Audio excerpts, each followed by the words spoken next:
Yes. So what are we going to learn in this chapter? So in this chapter, we are going to explore how derivatives find practical applications across academic fields like engineering, science, social science.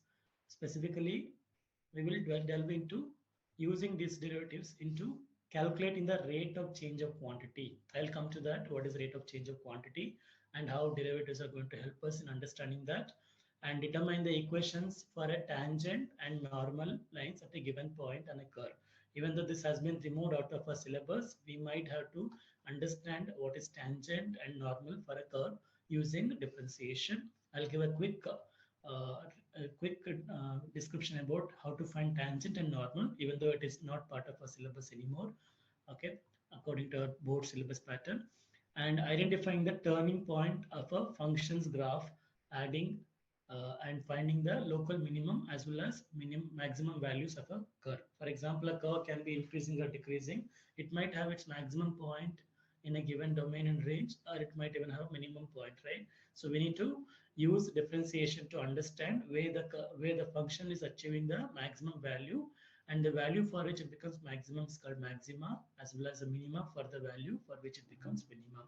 All this we're going to discuss in today's class. Okay. So furthermore, we will leverage derivatives to analyze intervals of a function's increase or decrease, whether the function is increasing in a given interval, or it is decreasing in a given interval, or it is not at all changing. So there are three possibilities, right? A value can increase or decrease, or it can remain constant. So we're going to use differentiation to understand the nature of the curve or the function within the given interval. Okay. Yes. So let's start with the rate of change of quantities first. So let me take a simple example, which I usually take while explaining differentiation. So can you give me an example which might show a change of quantity with respect to another quantity in a real life situation? So any example? Say for example, if you're traveling in a vehicle to some place, so you may have to cover some distance in a given time, right? So here what is changing? A distance is changing. I mean, the distance you cover is increasing or decreasing with respect to time, right? So what is the change of distance with respect to time? For example, say at an interval of t, let me, at an interval of t is equal to some t1 seconds to t becomes t2 seconds. So now you start, for example, you started at say 8 a.m. and after 120 seconds, that is 8:02 a.m., that is 2 minutes. The difference in the time is t2 minus t1, which is 120 seconds. Okay, so initially the distance you have covered is 0. Now assuming you covered say 1 kilometer, that is 1,000 meter. Okay, so now it's not a very possible speed, just an assumption. Okay, so what is the distance changed? That is d2 minus d1 is actually 1,000 meter, right? And what is the time changed? That is what is that? 120 seconds. Now what is your speed? What is the speed? Speed is nothing but what? Distance minus distance covered by time taken. In this case, total distance covered is difference in the distance, that is 1,000 meter divided by 120 seconds. So this is nothing but ds by dt. So isn't it similar to differentiation? That is what? Rate of change of quantity. So let us keep it as velocity, keeping a direction in mind. It's a vector. So let's keep this as a velocity. The velocity is nothing but what? Distance covered by time taken, or rate of change of distance with respect to time. Now, what if I further understand rate of change of velocity, as your speed can keep changing at a different interval of time, right? If that keeps changing with respect to time, that becomes what? Acceleration, right? So these are a very simple examples in our day-to-day life. We don't again observe where a particular quantity changes with respect to other quantity, right? Yes. Any other example you can tell? Hmm? Any other example apart from this? Let me erase all this. So let me take a curve, a graph of a straight line.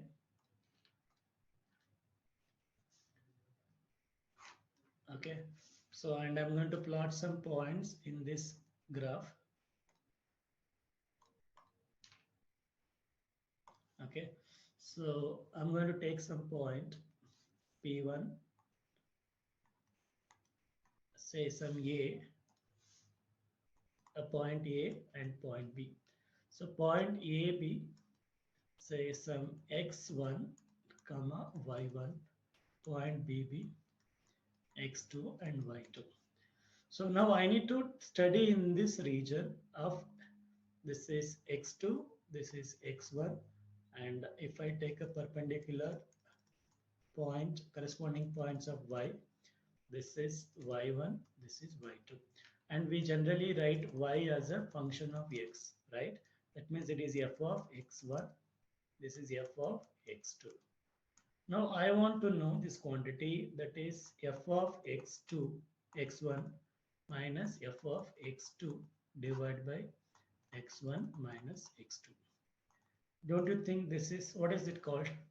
That simply becomes y1 minus y2 by x1 minus x2. This is also nothing but change in the value of y coordinate with respect to change in the value of x coordinate. That is nothing but dy by dx. Isn't it also equal to, what is it called for this line? What is it? This is also called what? Slope. For a straight line, slope is very simple. So that is difference in the y coordinate divided by difference in the x coordinate. Right? So this is nothing but differentiation. If we can understand how the function value of x changes with respect to y, we can understand the nature of the line also. What if this slope is positive? What do you understand? What is the slope of the line is positive? That tells us the direction of y and x are changing in the same direction. That is, a relation is positive. As x increases, y increases, and vice versa. Okay, if the slope is negative, what happens? That means if as the x increases, y decreases.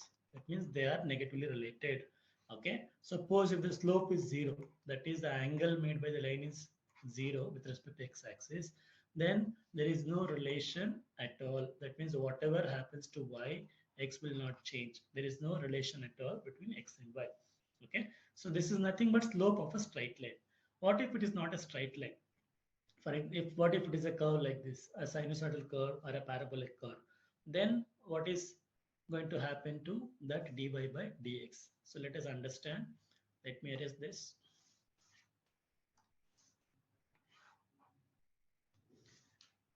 Let me take a graph again, and let me take a parabola.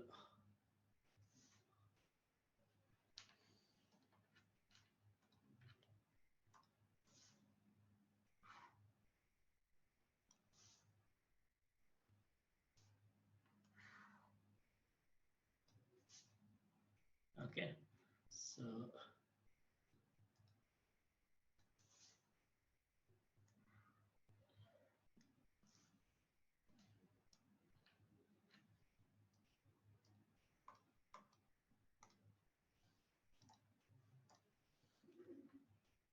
let me take a parabola which is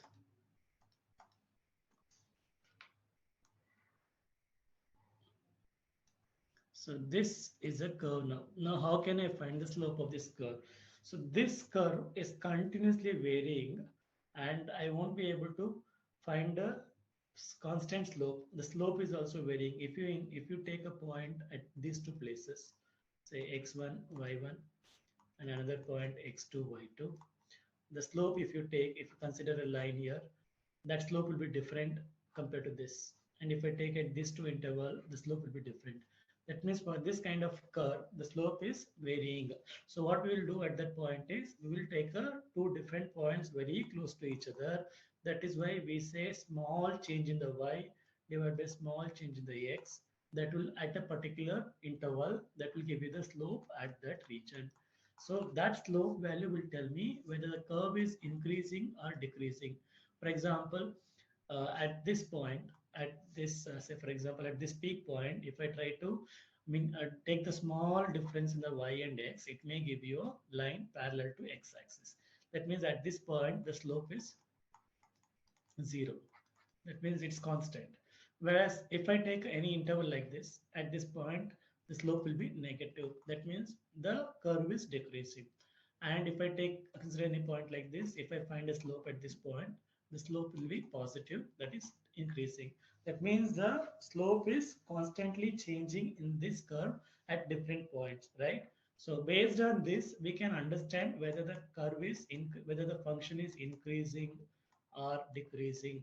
Along with that, if there is any crest or a peak, for example, what is crest?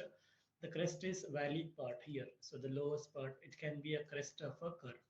Okay, and this can be called as a peak. So by understanding where there is a peak and a crest, we can understand whether the curve is reaching a maximum value or a minimum value. So all this we're going to discuss in today's class. Okay, so before entering into the first part, that is the rate of change of quantity, so we need to recall some of the important formula which might help us to get the answer quickly for any kind of question. That's a very general type of questions we're going to discuss for now. Okay, so let's first recall important formula which are required to solve questions in rate of change of quantity. Okay, so is everything fine so far? Any doubts? Any questions? No questions? Okay. Yes. So now let us start with what area of a circle. What is the area of a circle? Area of a circle is nothing but pi r square. So what is r here? Radius of a circle, right? So what is the circumference of a circle, which is 2 pi r? Again, r is the radius. Circumference are also called as perimeter of a circle. Any doubt in this? No. Okay. So now coming to area of a triangle. What is area of a triangle? There are multiple ways we can find the area of a triangle. That is half into base into height, right? So it can also be uh, used by using the formula S into S minus A, Heron's formula, S minus B and S minus C. Most probably will not be getting this formula in our questions, very rarely. What is S here? S is actually semi-perimeter, right? And ABC are the sides of the triangle. And also for an equilateral triangle, we know height of the triangle is root 3 by 2 times its side, and we can replace B by A and H by root 3 by 2A. Then area of equilateral triangle will become root 3 by 4 E square. This might be of use for us. Okay, this for an equilateral triangle. Okay, so what about three-dimensional figures? That's very important for us. Let me erase this. For example, the simplest three-dimensional quantity, a three-dimensional object is cube. What is cube? In the cube, what we have is all the three dimensions are equal to each other. The three dimensions along length, breadth, and height are equal to each other. That is the most simplest three-dimensional figure, right?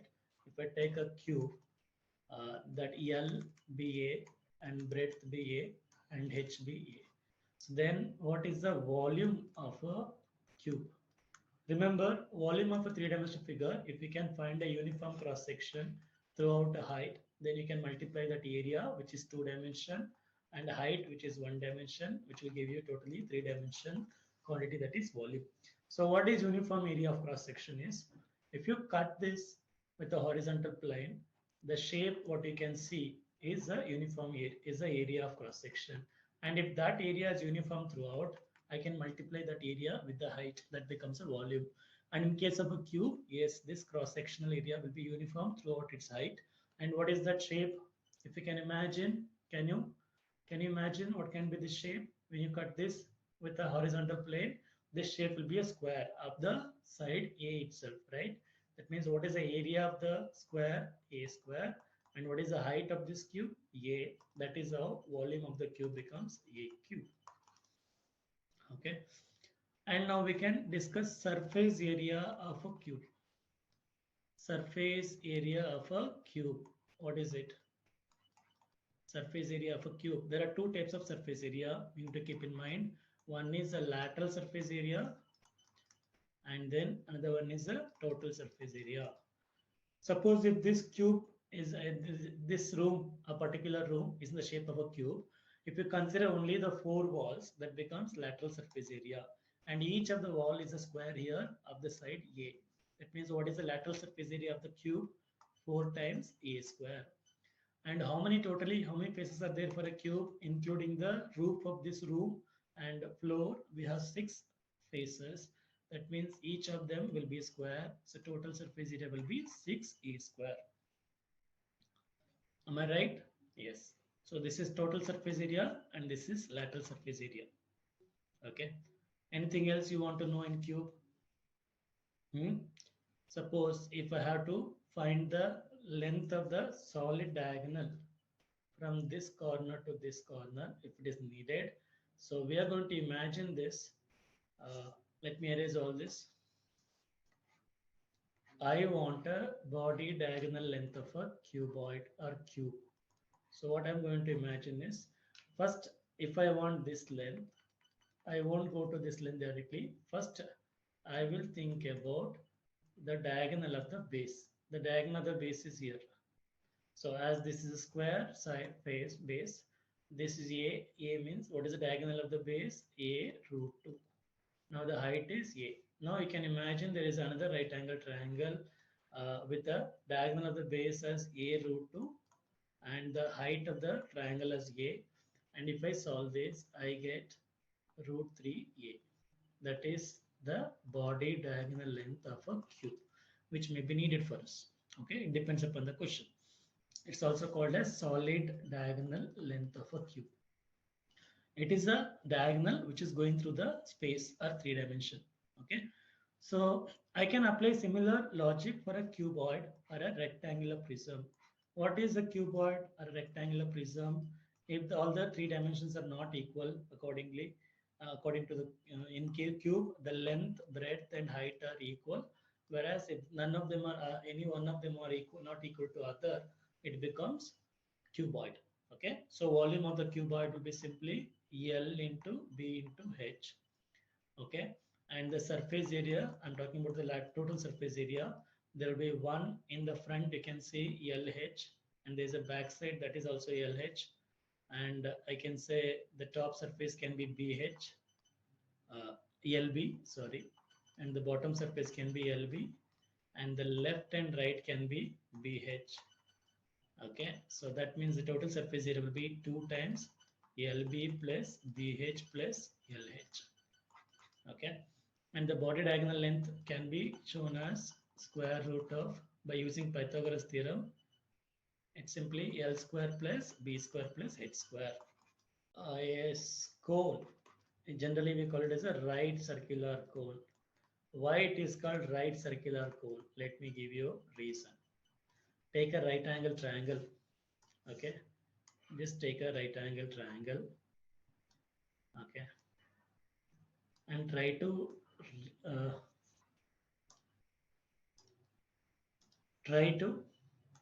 rotate this right angular triangle about one axis, one of the perpendicular height. So when you rotate this, it forms a imaginary shape of a cone. That's why it's called right circular cone. Okay, so now you understood why it is called right circular cone, right? So again, circular cone has a base, circular base of radius R, and the imaginary perpendicular height, which is H, and the slant height L. Okay, so what is the volume of a cone? Volume of a cone, right circular cone. So as there is no uniform cross section, they have done some experiment to understand if you take a cylinder of the same height and the radius and a cone of a same height and radius, and if you want to fill the cylinder with water using the cone, you need exactly 3 cones to fill the cylinder completely. That means what is the volume of the cone? 1/3 of the volume of the cylinder of the same radius and height. So this is the volume of the right circular cone. Okay. Then what is the curved surface area? So curved surface area, if you stretch the cone, it looks like a sector. Okay. And if you know the length of the sector and this height, you can treat it like a triangle. Okay. So it will give you the area. What is the area of a triangle? Half into that length of the arc and then the height. Okay. So in this case, what is the height? That height is the slant height, and the length of this arc is going to be again circumference of the what? Circumference of the circular base, which is 2 pi r into L into half. So when you divide this, simplify this, curved surface area of the cone becomes simply pi r L. Now I want total surface area. The total surface area is, we have to add this bottom circular base also. Then it will become what? Pi r square plus pi r L. That is a total surface area of a cone. Any question in this? And how to find the slant height?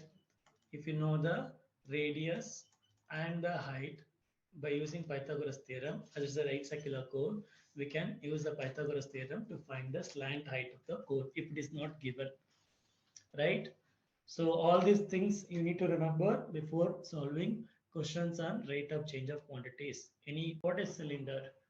A cylinder can also be imagined as a prism, but it is in the shape. The base of the prism is actually circular in shape. So we don't call it as a prism or circular prism. We simply name it as cylinder. Okay, if the circular base of a radius r and h is the height of the cylinder, then for this cylinder, what is the volume? The uniform cross section into h, right? What is the uniform cross section? What is this shape? It is circle of radius r. So its area will be pi r square and the h will be height. So volume of the cylinder is pi r square h, right? If the volume of the cylinder is pi r square h, if I want to talk about the surface area, again we call it as a lateral surface area. In this case, I can also add another name, that is curved surface area. Why it's called curved surface area? Because this surface is curved. Okay, it is not flat, right? It's a curved surface. That's why it's called curved surface area. Okay, and if you want to find this particular area, that means the wall of the cylinder. If you can imagine this cylinder and stretch it, it looks like a rectangle, okay, of the height, and this length is nothing but the length of the circumference of the cylindrical circular base, that is 2 pi r. So what is the area of this rectangle whose length is 2 pi r and the breadth is h, which is simply 2 pi r h, right? So that is the curved surface area of a cylinder 2 pi r h. Now coming to total surface area, if you want total surface area, you have to include the upper surface, which is circular in shape, and the bottom surface, that is also circular in shape, to the lateral surface area, that is 2 pi r square plus 2 pi r h. No need to simplify this by taking anything common and forget it. Instead, you keep it like this. Total surface area is added to, two surfaces are added to the lateral surface area, which will give you total surface area. Okay. Any questions in this? No, right? If you want to find that this diagonal, it is nothing but a right angle triangle with the base being diameter and h being the height. We can always find the length of this if it is needed, just for your information. Any doubt in this? Which is sphere. So what is sphere? A three-dimensional figure. Okay, we don't have uniform cross-section area for a sphere of the radius r. And again, they have done experiments to understand what is the volume of the sphere, which is proved as 4 by 3 pi r cube. Okay, so what is r here? Radius of the circle, radius of the sphere. Okay, yeah, the circular cross section, if you take, what you get, that's radius. Okay, and the surface area, again, there is only one surface area for a sphere. That's why everything is same. Simply if I say surface area, it is nothing but curved surface area, total surface area, as well as lateral surface area. All that again they have proved. To cover the entire surface, you need the circle of radius r. How many circles you need exactly is 4 circles. So the surface area of the surface area of the entire sphere is 4 pi r square. Now, a quick understanding about hemisphere. So if you take half of the sphere, it becomes hemisphere of the radius r. So what can be volume of the half of the sphere? Volume of the total sphere is 4 by 3, means half of the sphere is going to be what? 2 by 3 pi r cube. Okay. Again, if you want a surface area, now curved surface area is different from total surface area because we have a flat surface. If you don't take this into consideration, if you only take half of this, we have 4 circles here. We just need how many circles here? 2 circles.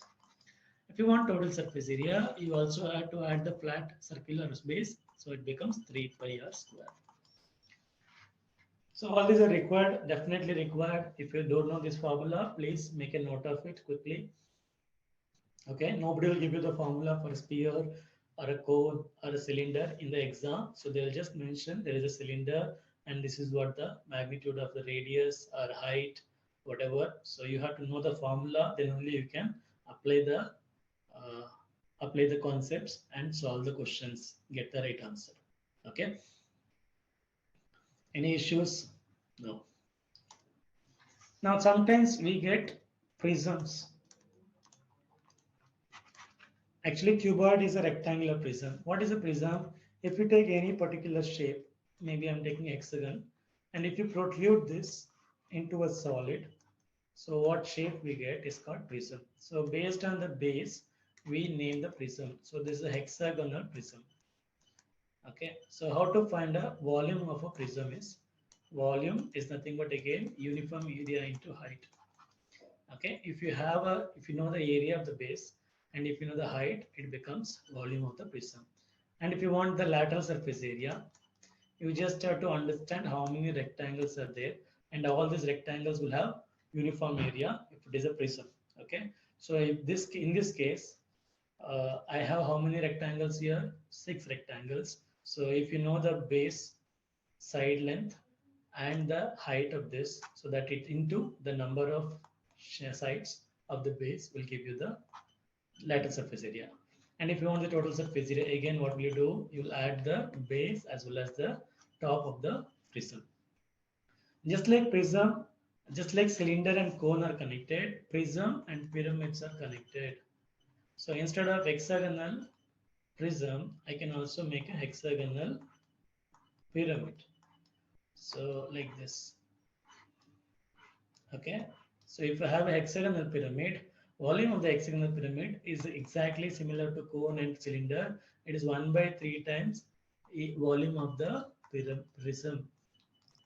Okay. Again, in case of a surface area, we will not have a rectangle. Instead, we'll have a congruent triangles. How many triangles are there? We can consider. If you only consider the triangular surfaces, that becomes a lateral surface area.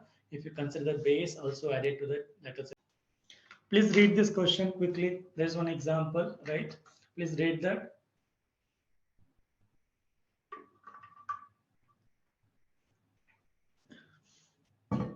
When the radius r is 6 centimeter, calculate the rate per second at which area of a circle changes with respect to its radius. They are not mentioned what is the area of a circle, right? Formula is not given. So that means what? We are required to know the formula of an area of a circle, and we know that as well. What is the area of a circle? 2 pi r square. Sorry, pi r square. And what is the radius? Radius they are given as 6 centimeter. What is asked? Find the rate per second at which area of the circle changes with respect to its radius. So that means I have to find out dA by dt. So dA by dr. Okay. So dA by dr. So if I want to find dA by dr, so we have to differentiate the area with respect to r. Yes or no? And at what place? That's the question. So what time? That's very important. The radius keeps changing, no? So radius is not constant. When the radius is 6 centimeter, we have to find. That means indirectly dA by dr, I'm going to consider at r is equal to 6. So this symbolically says you're going to find the rate of change of area with respect to radius at an instant where r is 6 centimeter. Okay, so as it is instantaneously changing, so what we're going to do, differentiate. Pi is a constant and 2r will be the differentiation, and r should be equal to now 6. If you substitute r is equal to 6, what we get is 12 pi. Okay, this is the rate of change of radius with respect to what? Rate of change of area with respect to radius at 6 centimeter. Okay, so what is the unit of this? Centimeter square per second. Units are important, you know, right? If you don't mention the unit, it may not mean anything, so you will not get the marks, complete mark. Sometimes even if they give you, if it is a 1 mark question, if you don't mention the unit, you may not get a mark at all. So the answer is 12 pi centimeter square or square centimeter per second. Okay, they have told the units clearly with respect to rate per second and with respect to its radius. So it is area by time, time in seconds, area in centimeter square. So that's where the unit becomes centimeter square per second. Okay, units are very, very important. Any questions? Any doubts? No doubts? Okay. Now let's go to the next question, next example. This is a very huge part of this chapter and it's a very important part as we have many formula. I'm focusing more on this particular section. After that, we can go to the remaining two parts of this class, which is finding a maxima, minima, and increasing and decreasing functions. Okay. So read the second question. Can you imagine the situation? Practically, can you compare? That's very important because questions, topics like heights and distance, like we had in the 11th standard, permutation, combination, and these rate of application of integrals, application of derivatives, we need to imagine that we need to have a proper imagination to connect it to a real life situation so that it will be more related, more relating for us. So it won't be a boring question or it won't be something alien for us. So we have to connect it to our real life. Okay. So try to understand this situation. When a stone is put into a still lake, imagine you are throwing a stone in a still lake. The waves, obviously, when you throw a stone in a lake, there will be a waves formed, right? Waves are nothing but what? Movement of water levels, right? So waves move at 8 centimeter per second in the circle. Okay, that means what? It is nothing but radius of the circular shape that forms when you drop a stone, right? That is moving at what rate? 8 centimeter per second. What is the rate of increase of the enclosed area? So when you drop a stone, see, you can see this image. When you drop a stone, you might see a wave linearly, but it is actually a circular wave, right? So it is nothing but that circular shape is increasing and the radius is increasing at this rate, 8 centimeter per second. So what is the rate of increase of the enclosed area at an instant if the circular wave's radius is 20 centimeter? That means, again, we are talking about area of a circular shape. That is, circular shape is pi r square. And I have to find the rate of change of area with respect to radius when the radius is what? When the radius is what? 20 centimeter. Okay. So how will you find this? Again, we have to differentiate area with respect to r. We get 2 pi r. And now, what is the r we have? So we are going to differentiate this. Further, there should be careful here because we are going to differentiate further with respect to time. We have to differentiate now, right? dr by dt. And they are given dr by dt already. What is dr by dt? dr by dt is what? Rate of change of area, which is 8 centimeter per second. So when you differentiate this at r is equal to what? 20 centimeter. So our radius will be 2 pi r, and to r is how much? R is 20 and dr by dt is what? 8. When you solve all this, what you get is 8 into 40, which is 320, and pi remains. We don't have to change anything here. And the unit of this is area with respect to time. So what is the unit? centimeter square per second. As I mentioned, the time in seconds and the area in centimeter. So did you understand? Let me repeat again. Our area is pi r square and we are finding dA by dt now, not dA by dr. So dA by dt means we are going to differentiate this first and further we are going to differentiate radius with respect to time. So and r is the point is given as r is equal to 20. We'll replace this. And what is dr by dt? That is mentioned already, 8 centimeter per second.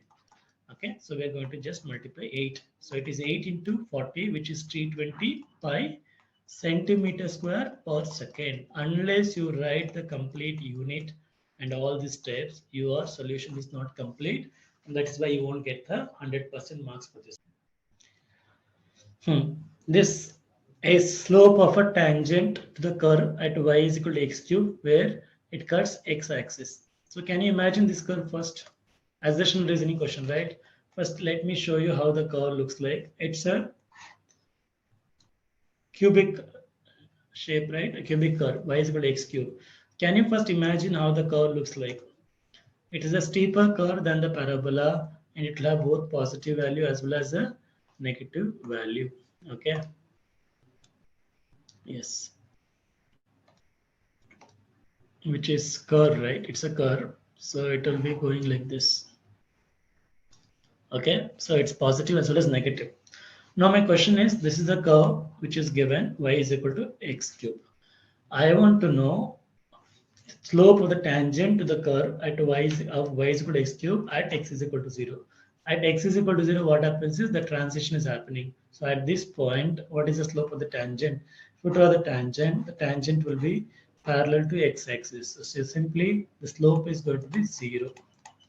No doubt in that. So is the assertion right? Yes, assertion is right. If assertion is right, I can eliminate one wrong option quickly. That is option D, because option D says A is false.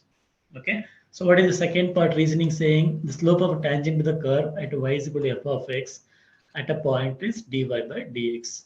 Yes, that dy by dx is also given. So if you want to compare and see what is dy by dx here, dy by dx is 3x square, right? And this x is equal to 0, dy by dx is 0. That means what is it saying? The reasoning is the right explanation for the assertion. Both assertion and reasoning are true. That is option A. See how we are applying this concept of differentiation to answer this question. Isn't it interesting? Yes, it is interesting. It must be interesting, right? Next one. Three more questions quickly we'll solve. Question number 7. Assertion: consider C as a circumference and A as the area of a circle. The rate at which the area changes concerning the radius is equal to circumference. So what is the area of a circle? Area of a circle is pi r square. What is dA? That is by dr, which is how much? 2 into pi into r. So it is equal to circumference, right? Yes, that's what the assertion is saying. So assertion is right? Yes.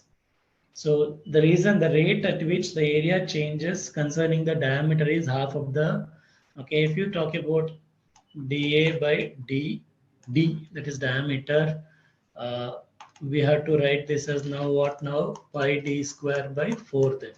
So if you do this, what you get is pi by 4 into 2d, which is what?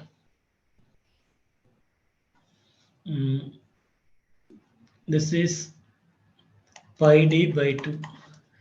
Pi d by 2, is it equal to 2 pi r? No, it's actually what? Pi r by 4. So no, the second part of the, see, are you understanding? The rate at which area changes with respect to diameter, that is dA by dd. I have got it as pi d by 2, and it is not equal to even half of the circumference. It is quarter of the circumference. That's why this is not correct. So that means the answer is what?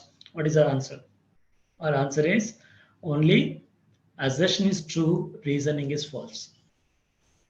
Right? Isn't it? Yes. Let's go to the next question.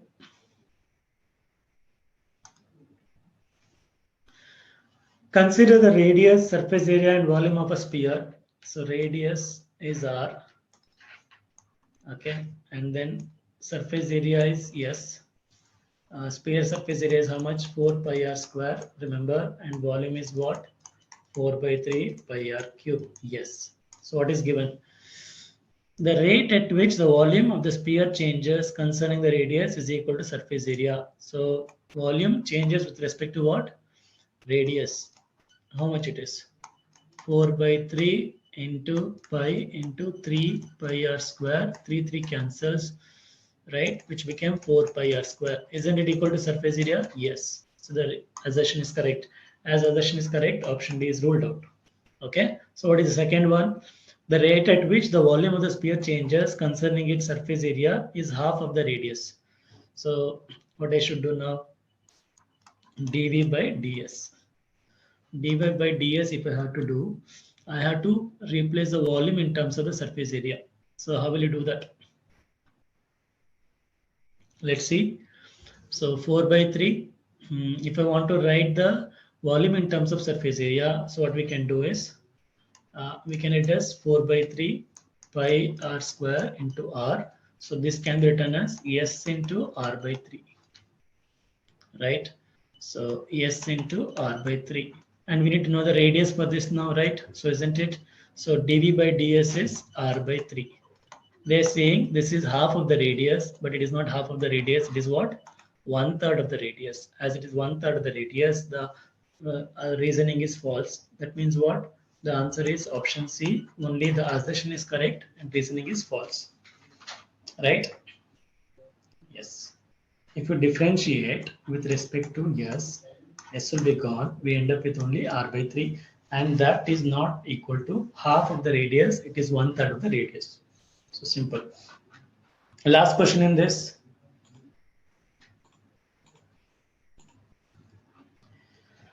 What is the rate of surface area increase when the edge of the length of the cube is 10 centimeter, given that its volume is increasing at the rate of 8 centimeter cube? So they are given dv by dt is what? 8 centimeter cubic centimeter per second. And what is the rate at which surface area increases when the edge of the length of the cube is 10 centimeter? What is surface area? Surface area is what? 6a square. They're asking dA by dt. dA by dt is, what is it? 6 into 2a into dA by dt. How will you find this dA by dt? Okay, at a is equal to, what is it?